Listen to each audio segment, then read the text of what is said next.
बिस्मिल्लाहिर्रहमानिर्रहीम। बच्चों, मैं professor Amar Awan Unique Group of Institution की जानिब से। नेक्स्ट हमारा topic cathode ray oscilloscope. Cathode ray oscilloscope क्या चीज़ है?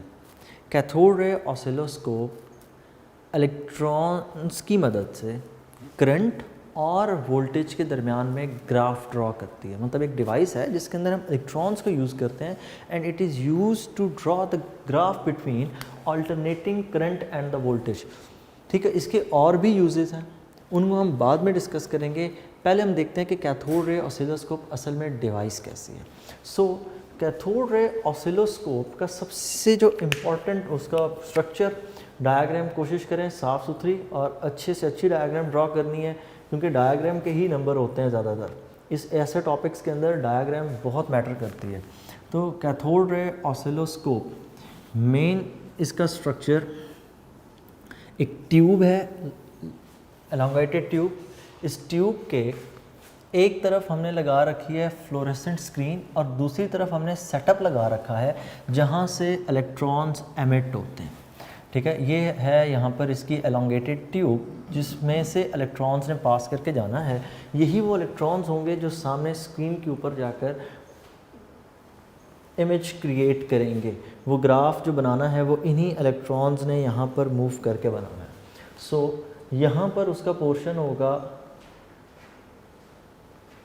कैथोड रे ऑसिलोस्कोप का, ये वो पोर्शन है फ्लोरेसेंट स्क्रीन का जहाँ पर इमेज बनता है।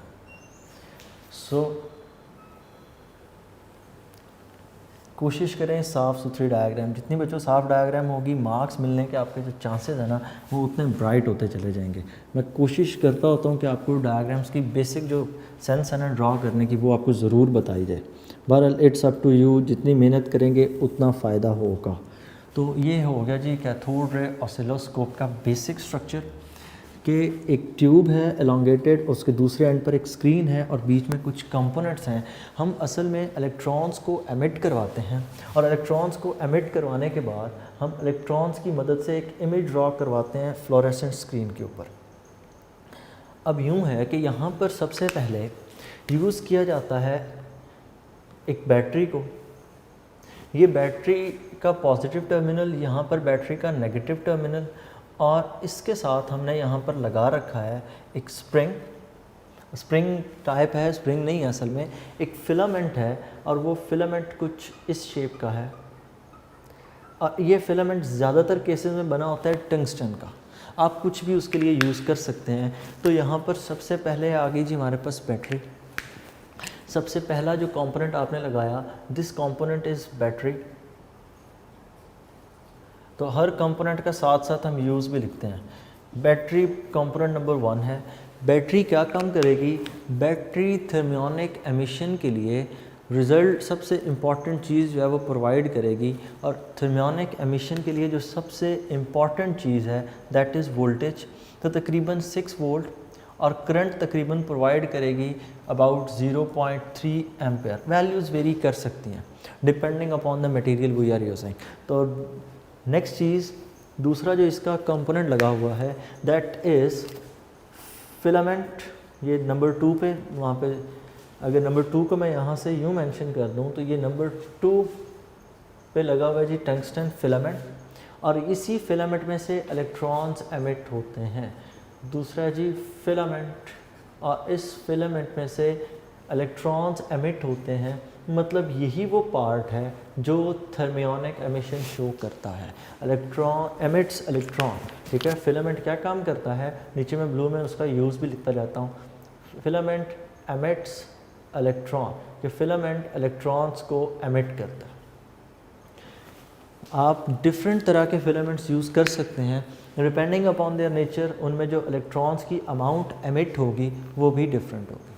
फिर उसके बाद नेक्स्ट, अब इस फिलामेंट में से जो इलेक्ट्रॉन्स निकलेंगे ना, वो फिलामेंट थोड़ा सा जूम इन हो गया। अब जब इलेक्ट्रॉन्स की मूवमेंट देखेंगे तो वो हर डायरेक्शन में निकलते हैं, वो उनकी डायरेक्शन रैंडम होगी। तो इन इलेक्ट्रॉन्स को हमने इस स्क्रीन पे पहुंचाना है। तो इस स्क्रीन पर पहुंचाने के लिए ज़रूरी है कि जो इलेक्ट्रॉन्स यहाँ से एमिट हो रहे हैं ना वहाँ से, ये इलेक्ट्रॉन जो एमिट हो रहे हैं ये एक बीम की फॉर्म में वहाँ तक ट्रैवल करें, मतलब they should have a straight path for their movement. तो हम यहाँ पर क्या करते हैं, हम यहाँ पर इसके आगे एक हीटेड कैथोड लगाते हैं। हम इसके आगे क्या यूज़ करते हैं, हम इसके आगे यूज़ करते हैं हीटेड कैथोड। हीटेड कैथोड में ये बात याद रखनी है कि हीटेड कैथोड के दरमियान में एक होल है, जिस होल में से इलेक्ट्रॉन्स एमिट होते हैं। अब आपको CRO इस तरह की भी अवेलेबल है मार्केट में कि हीटेड फिलामेंट में से ही हम इलेक्ट्रॉन्स निकालते हैं, मतलब ये पीछे जो पोर्शन है ये होता ही नहीं, वो हीटेड फिलामेंट ही जो है ना, वो हीटेड कैथोड यही इलेक्ट्रॉन्स को एमिट करता है। बहरहाल ये जो तीसरा कंपोनेंट लगा है, ये थर्ड कंपोनेंट क्या चीज़ है, this third component is heated cathode, या आप इसको सिंपल कहते हैं इट इज़ कैथोड। हीट करेंगे तो ये भी इलेक्ट्रॉन्स एमिट करेगा। ये हीटेड कैथोड किस तरह से इलेक्ट्रॉन्स एमिट करेगा, जिस तरह आप डिस्चार्ज ट्यूब के अंदर सिचुएशन पढ़ते हैं कि जब कैथोड को highly negative charge, high potential और low value of atmospheric pressure रखते हैं तो वो भी इलेक्ट्रॉन्स एमिट करता है। एनी हाउ कैथोड क्या काम करता है, कैथोड का काम ये है, it provides beam of electron. ये बीम ऑफ इलेक्ट्रॉन को प्रोवाइड करता है, तो उसको एक स्ट्रेट पाथ प्रोवाइड करता है, तो इलेक्ट्रॉन्स की बीम बनाता है। दूसरा, it controls the brightness of the screen. It controls the brightness of the screen के इलेक्ट्रॉन्स की तादाद को ये चूँकि कंट्रोल करता है ना, ये इलेक्ट्रॉन्स की तादाद को कंट्रोल करता है। कैसे करता है वो डायग्राम मैंने रेस कर दी। यहाँ से जो इलेक्ट्रॉन एमिट हो रहे थे वो थे हर डायरेक्शन में मूव कर रहे थे। इन इलेक्ट्रॉन्स पे चार्ज कौन सा होगा, ऑब्वियसली नेगेटिव होगा। अब हमने इसके आगे रखा हुआ है वो कैथोड और इसमें रखा है होल, तो इस कैथोड के दरमियान में एक होल है। कैथोड पे चार्ज कौन सा होता है, cathode also comprises negative charge. Negative negative को क्या करेगा, रिपेल। तो यहाँ से सारे के सारे इलेक्ट्रॉन्स रिपेल हो जाएंगे, यहाँ से भी सारे इलेक्ट्रॉन्स रिपेल होंगे। सिर्फ इलेक्ट्रॉन्स कहाँ से पास करेंगे, उसी एक होल में से पास करेंगे, क्योंकि उसके सामने वो कैथोड वाली शीट नहीं है, तो इलेक्ट्रॉन्स को बीच में से पाथ मिल जाएगा। So they will move towards the screen. अब इलेक्ट्रॉन्स ब्राइटनेस को किस तरह से कंट्रोल कर रहे हैं, अगर तो इलेक्ट्रॉन्स की तादाद ज़्यादा होगी जो यहाँ से एस्केप करेगी तो ब्राइटनेस ज़्यादा होगी, अगर इलेक्ट्रॉन्स की अमाउंट कम होगी तो ब्राइटनेस कम होगी। तो मतलब इस बात का यह है, ब्राइटनेस को कंट्रोल करने के लिए इसी कैथोड ने रोल प्ले करना है। अगर कैथोड पे हाईली नेगेटिव चार्ज होगा तो ब्राइटनेस कम होगी, अगर कैथोड पे कम नेगेटिव होगा तो ब्राइटनेस ज़्यादा होगी। क्यों, जब कम होगा तो कम इलेक्ट्रॉन्स रिपेल होंगे, जब ज़्यादा होगा तो ज़्यादा इलेक्ट्रॉन्स रिपेल हो जाएंगे। जब इलेक्ट्रॉन ज़्यादातर पीछे रिपेल हो गए तो बहुत कम होंगे जो आगे पास करेंगे, इसलिए ब्राइटनेस को कंट्रोल करता है जी कैथोड। नेक्स्ट इसमें कंपोनेंट लगा होता है जी एनोड। एनोड यहाँ पर यूज़ होते हैं 3। एक यहाँ पर एनोड यूज़ होता है A1। ये 3 एनोड क्यों लगाए जाते हैं, असल में इन तीनों के ऊपर पॉजिटिव पोटेंशियल ही है, मतलब एक A1 ऊपर एक A1 नीचे। अब ये डायग्राम में चूंकि हम आपको शो कर रहे हैं 2 डायमेंशनल व्यू, तो 2 डायमेंशनल व्यू इसी तरह का होता है कि हम आपको एक एंड दिखा रहे हैं। असल में ये ट्यूब जो है ये ट्यूब सिलेंडर की शेप की है, तो इसके इर्द गिर्द ये जो एनोड्स है ना A1, A2 एंड A3, आगे A2 और A3 भी लगेंगे, तो उनकी जो शेप है दे आर लाइक स्फेयर, वो यूं है गोल, और इसके दरमियान से इलेक्ट्रॉन ने पास करना है। मतलब ये तो मैंने गैप शो कर दिया क्योंकि ये उसका 2 डायमेंशनल व्यू है ना। 3 डायमेंशनल अगर आप इसको रियल में देखें तो वो यूं होल होता है और उसके दरमियान से इलेक्ट्रॉन्स ने पास करना होता है, हर तरफ से पॉजिटिव होता है। ये एनोड लगाया क्यों, एनोड इसलिए लगाया कि यहाँ से जो इलेक्ट्रॉन अभी तक बाहर निकला है ना, इसके पास इतनी एनर्जी नहीं है कि वो यहाँ से ट्रैवल करके स्क्रीन तक पहुँच जाए। इस इलेक्ट्रॉन को इतना डिस्टेंस ट्रैवल करवाने के लिए हमने एनोड लगाया। एनोड इसको इन अ सेंस कह दें कि अट्रैक्ट करेगा, एनोड इलेक्ट्रॉन को अट्रैक्ट करेगा because anode has positive charge, electrons have negative charge. So electrons के पास जब नेगेटिव चार्ज होगा तो ये इस एनोड की तरफ अट्रैक्ट होंगे। सो एनोड क्या काम कर रहा है, ये आपने एनोड नंबर 1 लगाया। एनोड क्या काम कर रहा है, एनोड अट्रैक्ट्स इलेक्ट्रॉन, एनोड और एनोड क्या काम करता है, इलेक्ट्रॉन को अट्रैक्ट करता है और इस अट्रैक्शन के नतीजे में इलेक्ट्रॉन गेन्स सम वेलोसिटी, और जब इलेक्ट्रॉन वेलोसिटी को गेन कर रहा है तो इसका मतलब ये है कि इलेक्ट्रॉन एक्सेलरेट करेगा।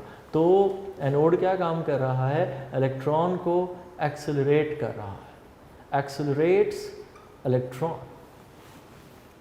और फिर एक क्वेश्चन यहाँ पर फिर राइज होता है, वो ये कि इलेक्ट्रॉन इसकी तरफ अट्रैक्ट ही क्यों नहीं हो जाता या नीचे अट्रैक्ट क्यों नहीं हो जाता। मैंने बताया जितना पॉजिटिव ऊपर उतना ही पॉजिटिव नीचे, तो दोनों तरफ से एक जितनी फोर्स, तो इलेक्ट्रॉन की मजाल ही नहीं है कि वो यहाँ पर अट्रैक्ट हो सके। सो इलेक्ट्रॉन विल पास स्ट्रेट। और इसके बाद ये एनोड हम यूज़ करते हैं 3 by increasing value of positive charge. मतलब कि शुरू पर जो पॉजिटिव होगा वो कम, दूसरे का पॉजिटिव उससे ज़्यादा और तीसरे का पॉजिटिव उससे भी ज़्यादा होगा। तो यहाँ पर ये दूसरा, मैं थोड़ा सा इसका साइज़ कम कर देता हूँ बिकॉज ट्यूब की लेंथ के अकॉर्डिंग हमने चलना है। ये A2 है और A2 के पास positive potential as compare to A1 ज़्यादा है। वहाँ पर मैंने 1 प्लस बनाया, यहाँ पे 2 बना दिया। ये आपको हमेशा याद रहेगा कि 2 वाले का पॉजिटिव पोटेंशियल 1 से ज़्यादा। और इसके बाद ये A2 और ये इसका पॉजिटिव पोटेंशियल।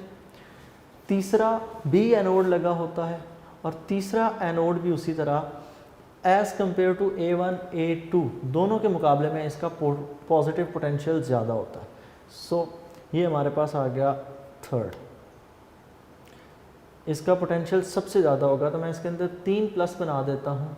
और ये 3 का मतलब है कि ये थर्ड है A3, और 3 का पॉजिटिव बनाने का मतलब ये कि इसके पास जो पॉजिटिव पोटेंशियल है एज़ कम्पेयर टू 1 और 2 वो सबसे ज़्यादा है। मतलब इनको increasing order of the potential लगाया जाता है, एनोड्स को इंक्रीजिंग ऑर्डर। मतलब जैसे जैसे इलेक्ट्रॉन आगे चलता जाएगा more and more energy will be provided to it, ताकि ये ईजिली स्क्रीन तक पहुँच जाए।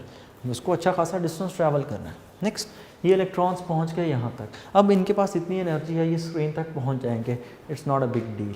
नेक्स्ट हमने क्या करना है, नेक्स्ट हमने लगानी है यहाँ पर deflecting plates.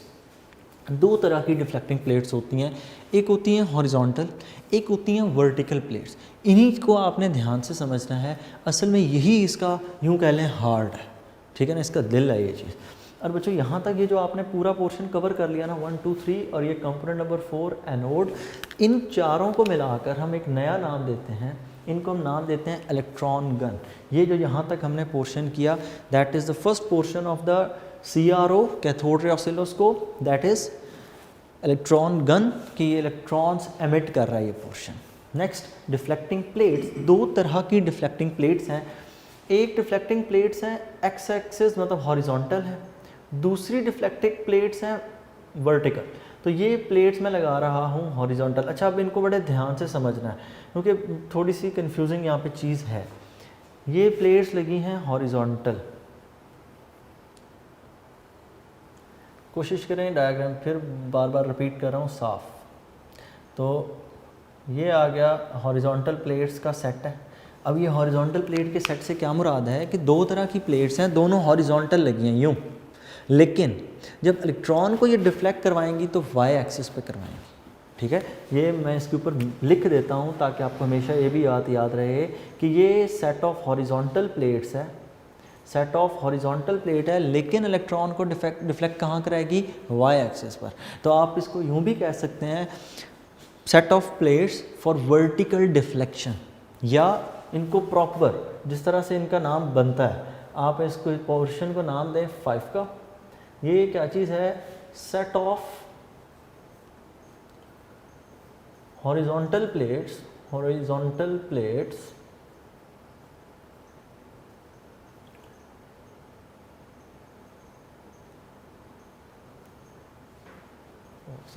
Set of horizontal plates deflect electron on Y axis. ये हॉरिजॉन्टल प्लेट्स हैं, ये इलेक्ट्रॉन को डिफ्लेक्ट कहाँ पर करवाती हैं, they deflect electron on Y axis. कैसे डिफ्लेक्ट करवाती हैं वो भी समझा देते हैं। Deflects electron on Y axis. गौर से देखें, इलेक्ट्रॉन पे चार्ज कौन सा है, नेगेटिव। हमने पोटेंशियल किसको प्रोवाइड करना है, इन्हीं प्लेट्स को प्रोवाइड करना है। 2 तरह की प्लेट्स लगाई हैं, दोनों हॉरिजॉन्टल लगाई हैं। अब दोनों को हमने प्रोवाइड करना है चार्ज। जब हम दोनों में इसको प्रोवाइड, दोनों को कर दें, एक को कर दें, तब भी काम चल जाएगा। तो होगा क्या, इलेक्ट्रॉन उस चार्ज की वजह से डिफ्लेक्ट होगा। ये जो बीम ऑफ इलेक्ट्रॉन गुजर रही है, कैसे, आप इमेजिन करें ऊपर वाली प्लेट पर पॉजिटिव चार्ज है, इलेक्ट्रॉन पॉजिटिव की तरफ अट्रैक्ट होगा, इलेक्ट्रॉन विल मूव अपवर्ड। तो अगर ऊपर वाली प्लेट पे पॉजिटिव हो तो ये इलेक्ट्रॉन यहाँ से यूँ डिफ्लेक्ट कर जाएगा, ठीक हो गया। लेकिन उसके पास चूंकि एनर्जी बहुत ज़्यादा है तो वो जिस स्पीड से आ रहा है वो अट्रैक्ट ऊपर टच नहीं होगा, बल्कि ऊपर की तरफ डिफ्लेक्ट हो जाएगा। अगर ऊपर वाली प्लेट पे नेगेटिव चार्ज हो, वो नेगेटिव से रिपेल होगा, नीचे पहुंच जाएगा। सो इलेक्ट्रॉन यूँ डिफ्लेक्ट करता है। और इलेक्ट्रॉन कौन से एक्सिस पर डिफ्लेक्ट कर रहा है, electron deflects on Y axis. खुद ये प्लेट्स किस तरह लगी हैं, हॉरिजॉन्टल, लेकिन इलेक्ट्रॉन को डिफ्लेक्ट कहाँ पर कराती हैं, वाई एक्सिस पे। नेक्स्ट दो जो प्लेट्स हैं, it is a set of vertical plates. ये दोनों प्लेट्स यूँ लगी हैं। अब आपको जब मैं व्यू शो करूँगा तो ये यहाँ पर जब बनेंगी तो आपको पूरा व्यू उनका शो नहीं होगा। तो उनका पूरा व्यू मैं फिर कैसे शो करूँगा, उनका पूरा व्यू कुछ यूँ होगा। ये सेट ऑफ वर्टिकल प्लेट्स, कि ये प्लेट्स खुद वर्टिकल लगी हैं, तो इलेक्ट्रॉन को डिफ्लेक्ट कहाँ पर करवाएंगी, ऑब्वियसली हॉरिजॉन्टल करवाएंगी, ठीक है। तो ये इलेक्ट्रॉन्स को डिफ्लेक्ट करवाती हैं हॉरिजॉन्टल। ये है सेट ऑफ वर्टिकल प्लेट्स, मतलब ये दो प्लेट्स यूँ लगी हैं, इलेक्ट्रॉन्स को ये डिफ्लेक्ट किस तरह करवाएंगी, एक्स एक्सिस के ऊपर। तो ये part number 6, set of vertical plates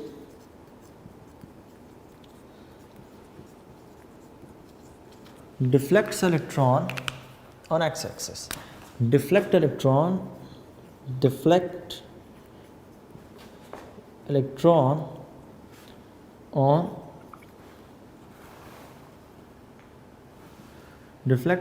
on x-axis। ये खुद तो ये प्लेट्स वर्टिकल हैं, लेकिन इलेक्ट्रॉन को एक्स एक्सिस के ऊपर मूव करवाती हैं। ये भी उसी तरह, अगर पॉजिटिव हो इस ब्लू वाली साइड पे तो इलेक्ट्रॉन इधर शिफ्ट हो जाएगा, अगर पॉजिटिव दूसरे एंड पर हो यहाँ पर तो इलेक्ट्रॉन उधर डिफ्लेक्ट कर जाएगा। तो जिस तरह से चार्ज होगा उसी के अकॉर्डिंग इलेक्ट्रॉन डिफ्लेक्ट करेगा। नेक्स्ट, अच्छा, इन दोनों को चार्ज प्रोवाइड करने के लिए यहाँ पर हमने टर्मिनल्स भी ड्रॉ कर रखे होते हैं, कि इनके साथ टर्मिनल्स लगे होते हैं जहाँ से हम इनको चार्ज प्रोवाइड करते हैं। और अगर आप अपनी बुक पे देखें ना, आई थिंक इसके ऊपर लिखा होगा वाई, क्योंकि ये कहाँ पर डिफ्लेक्ट करवाती है इलेक्ट्रॉन को, वाई एक्सिस पर, और ये किस पर डिफ्लेक्ट करवाती है, एक्स एक्सिस पर। अब इसके ऊपर तो मैं ड्रॉ करने से रहा, तो उसके लिए मैं यूँ बना देता हूँ कि वर्टिकल प्लेट के ऊपर यूँ होगा दोनों तरफ, और हॉरिजॉन्टल प्लेट के लिए यूँ ऊपर और नीचे पोटेंशियल के लिए पॉइंट्स होंगे। लास्ट पोर्शन आ गया, इलेक्ट्रॉन बिलाखिर मूव करता हुआ यहाँ से, इस यहाँ से हमें नज़र नहीं आएगा क्योंकि वो प्लेट लगी हुई है, यहाँ से मूव करता हुआ इलेक्ट्रॉन बिल आखिर फ्लोरेसेंट स्क्रीन पर पहुंच गया। और फ्लोरेसेंट स्क्रीन पर पहुंचकर ये फ्लोरेसेंट स्क्रीन के ऊपर एक ग्राफ की लाइंस पहले से ही एनक्रेव्ड होती हैं, मतलब हमने उसके ऊपर पहले से स्क्रीन के ऊपर ग्राफ की लाइंस को बना रखा होता है, और जब आप डिज़ाइन करते हैं कि तभी कर दिया जाता है। और यहाँ पर इसके ऊपर दोनों एक्सिस भी बने होते हैं, ये एक्सिस वाई एक्सिस और ये एक्सिस कौन सा होगा, एक्स एक्सिस। ये वाई नेगेटिव, ये एक्स नेगेटिव। तो ये इलेक्ट्रॉन को की मूवमेंट हो गई फ्लोरेसेंट स्क्रीन तक। ये जो लास्ट पार्ट है, this last part is fluorescent screen, FLUORESCENT,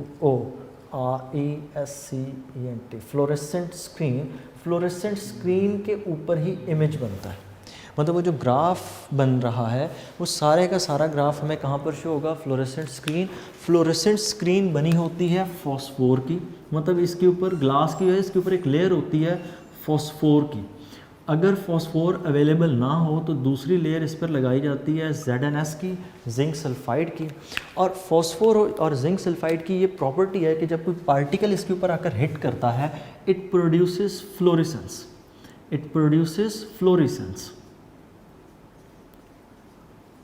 ठीक है। तो ये जो फ्लोरेसेंस है, इस फ्लोरेसेंस का मतलब होता है चमक। मतलब जब इलेक्ट्रॉन आके स्क्रीन के ऊपर कोलाइड करेगा तो कोलिजन के नतीजे में वहाँ पर ग्लो करेगी वो स्क्रीन। जब वो ग्लो करेगी तो हमें वहाँ पर पता चल जाएगा कि इलेक्ट्रॉन इस पॉइंट पर हिट कर रहा है, और वो वाला पोर्शन ब्राइट हो जाएगा। तो यूँ उस पर ऊपर ग्राफ बनता है, ठीक है।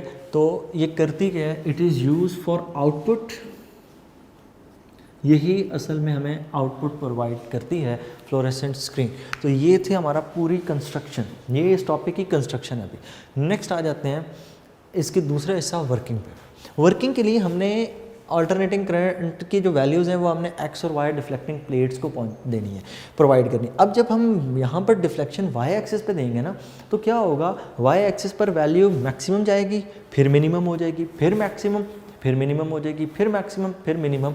तो जो ग्राफ बनेगा वो ग्राफ हमारे पास कुछ यूँ बनेगा इनपुट के लिए कि जब आप उस ग्राफ को ड्रॉ करेंगे तो एक दफ़ा वैल्यू मैक्सिमम हुई, फिर ऑटोमेटिकली फ़ौरन जीरो पे ड्रॉप, फिर मैक्सिमम पे पहुंचेगी, फिर वैल्यू ज़ीरो, फिर मैक्सिमम, और फिर से कहाँ पर पहुंच जाएगी, ज़ीरो पे। क्यों? क्योंकि ये हॉरिजॉन्टल प्लेट्स हैं और हॉरिजॉन्टल प्लेट्स ने डिफ्लेक्शन कहाँ पर करवानी है, वाई एक्सिस के ऊपर करवानी है। सो डिफ्लेक्शन एक दफ़ा मैक्सिमम, फिर मिनिमम, फिर मैक्सिमम, फिर मिनिमम। तो इस तरह जो ग्राफ बनता है ना, इसकी शेप इस तरह है जिस तरह सॉ टूथ होता है, आरी के दांत होते हैं। तो इसको सॉ टूथ ग्राफ भी कहा जाता है कि सॉ टूथ केस में इनपुट होगी। और जब आप इनपुट एक्स और वाई दोनों पर देते हैं ना, तो तब आपके पास सिनोसॉइडल ग्राफ बनता है। सिनोसॉइडल ग्राफ क्या होता है कि सिनोसॉइडल ग्राफ जिस तरह साइन थीटा का ग्राफ है, this graph is called sinusoidal graph.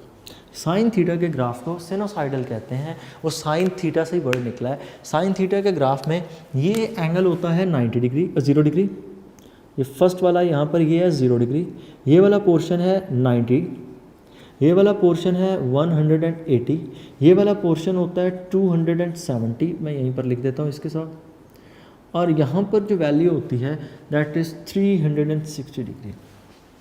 और साइन थीटा की अगर आप वैल्यूज़ चेक करें कैलकुलेटर पे, sine 0 0, sine 90 1, sine 180 0, sine 270 -1, sine 360 फिर से 0।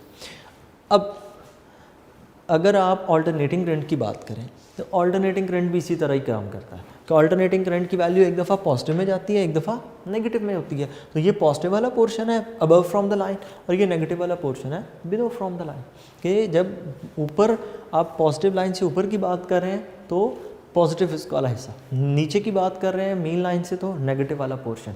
तो ऑल्टरनेटिंग करंट का ग्राफ इस साइन थीटा के ग्राफ से रिजेंबल करता है। So it is called sinusoidal graph. एक तरफ हम करंट की वैल्यू को पुट करते हैं और एक तरफ हम पुट करते हैं वोल्टेज की वैल्यू को, तो हमें ये ग्राफ मिलता है। तो यही CRO का काम है, it drawers the graph between the alternating current and the voltage. Next इसके कुछ और भी यूजेस हैं। नंबर 1, कंप्यूटर्स और मॉनिटर्स जो उनके स्पेशली उनकी स्क्रीन्स के अंदर हम इनको यूज़ करते हैं।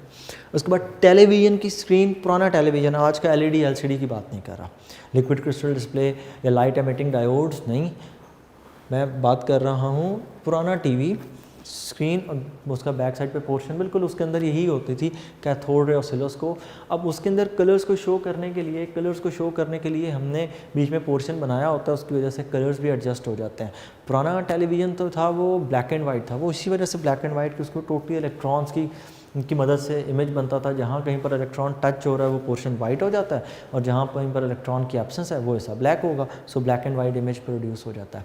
फिर अक्सर अगर आपने कहीं पर विज़िट किया हॉस्पिटल में तो वहाँ पर एक छोटा सा उन्होंने टेलीविज़न सा रखा होता है डिस्प्ले के लिए और आपकी बॉडी के साथ अटैच किए होती हैं वायर्स को, वो हार्ट बीट का ग्राफ उस टेली के ऊपर बन रहा होता है। वो जो डिवाइस है वो असल में CRO ही है, कैथोड रे ऑसिलोस्कोप ही है। वही डिवाइस वो ग्राफ बना रही है। वो ग्राफ, वो करंट कहाँ से आ रहा है? असल में हमारी बॉडी विदाउट करंट वर्क कर ही नहीं सकती। हमारा जब हार्ट बीट करता है तो एक छोटा सा वोल्टेज प्रोड्यूस होता है। तो ECG जब की जाती है हार्ट की तो उस वक्त वो छोटा सा वोल्टेज जो प्रोड्यूस होता है ना, उसके लिए हमने इन टर्मिनल्स को पोटेंशियल दे रखा होता है। जब आपकी पल्स वर्किंग कर रही है तो पल्स के अंदर भी छोटा सा पोटेंशियल मौजूद होता है। इसी तरह जब आपका जो न्यूरॉन सिस्टम है ब्रेन, और ब्रेन जिस तरह आपकी बॉडी को कंट्रोल करता है, तो वो सारे का सारा आपका स्टिमुलस सिस्टम, वो सारे का सारा इलेक्ट्रिसिटी के ऊपर ही चलता है। तो आपकी बॉडी के अंदर, हमारी बॉडी के अंदर इलेक्ट्रॉन, करंट सब कुछ है।